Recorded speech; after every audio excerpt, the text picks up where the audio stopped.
Next question कहता है a belongs to Z with the equation of x minus a x minus 10 plus 1 has integers roots then the value of alpha alpha a की वैल्यू हमें बतानी है क्या होगा।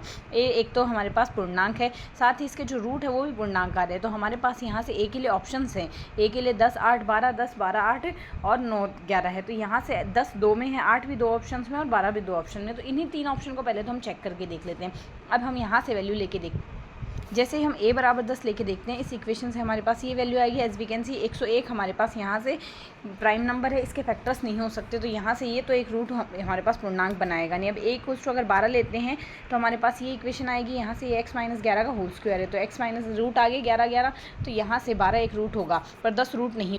वैल्यू एक तो 12 आएगी, 10 नहीं आएगी, तो ये तो डिस्कार्ड हो गया। यहाँ से हमारे पास सेकंड ऑप्शन जो हमारा है वो तो डिस्कार्ड हो गया। 12 तो होगा पर 10 नहीं होगा, पर 12 होगा, इंप्लाइज 8 वाला ऑप्शन करेक्ट हो गया। थर्ड ऑप्शन के लिए करेक्ट आ जाएगा। नेक्स्ट क्वेश्चन कहता है the values of a square minus 1 x square two a minus 1 into x plus 2 is a positive for any real value of x.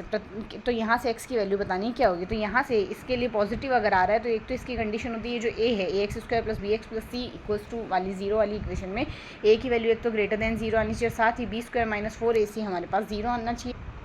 तो यहाँ से हमारे पास एक तो ए की वैल्यू ग्रेटर देन 0 आनी चाहिए, यानी ए स्क्वायर माइनस 1 ग्रेटर देन 0 आएगा। यहाँ से ए की वैल्यू ग्रेटर देन 1 आ गई रेस्पेक्टिवली। यहाँ से बी स्क्वायर माइनस 4ac की वैल्यू लेस देन 0 आनी चाहिए, बी स्क्वायर माइनस 4ac की वैल्यू लेस देन 0 आएगी। तो यहाँ से अगर सॉल्व करें ए माइनस 1 और ए प्लस 3 आ गई वैल्यू, ये वैल्यू ग्रेटर देन 0 आ जाएगी यहाँ से। तो यहाँ से हमारे पास इसकी वैल्यू ग्रेटर देन 0 कहाँ आएगी, एक तो इसके लिए आ रही है और एक इसके लिए आ रही है, मतलब ए की वैल्यू जब -3 से कम है और +1 से ज़्यादा है, -3 से कम +1 से ज़्यादा, हमारा यहाँ से फोर्थ ऑप्शन, इसके लिए फोर्थ ऑप्शन हमारा करेक्ट हो जाएगा। नेक्स्ट कहता है 2 student while solving the quadratic equation in x1 copied a constant term indirectly incorrectly and got the answer is 3 2 and another copy constant term coefficient x square correctly and got the roots -6 and 1 then the correct roots are. तो यहाँ से हमें कहा गया है, एक ने तो यहाँ से टर्म्स 3 और 2 लिख ली, जिसकी वजह से यहाँ से उसके क्या है, कांस्टेंट टर्म गलत आया। अब कांस्टेंट टर्म गलत आया है यहाँ से, तो यहाँ से मूलों का योग तो सही आएगा, सिर्फ कांस्टेंट टर्म ही तो गलत आया। लाइक मूल a x square plus b x plus c के केस में बराबर 0 के केस में हमारे पास कांस्टेंट टर्म इसने गलत लिखी है, तो बी वाली टर्म तो सही आएगी, मूलों का योग सही आएगा। 3 + 2 = 5 हमारे पास रूट तो बनेगा यहाँ से, एक तो ये है।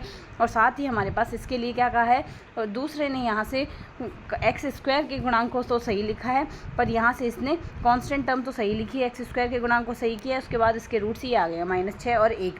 तो एक्स स्क्वायर के गुणांक को अगर इसने सही लिखा है तो इसके केस में रूट बनेंगे हमारे पास, मूलों का गुणांक सही बनेगा -6, तो मूलों का गुणा -6 होना चाहिए, योग यहाँ से 5 होना चाहिए। सेकंड ऑप्शन के लिए करेक्ट हो जाएगा 6 और -1।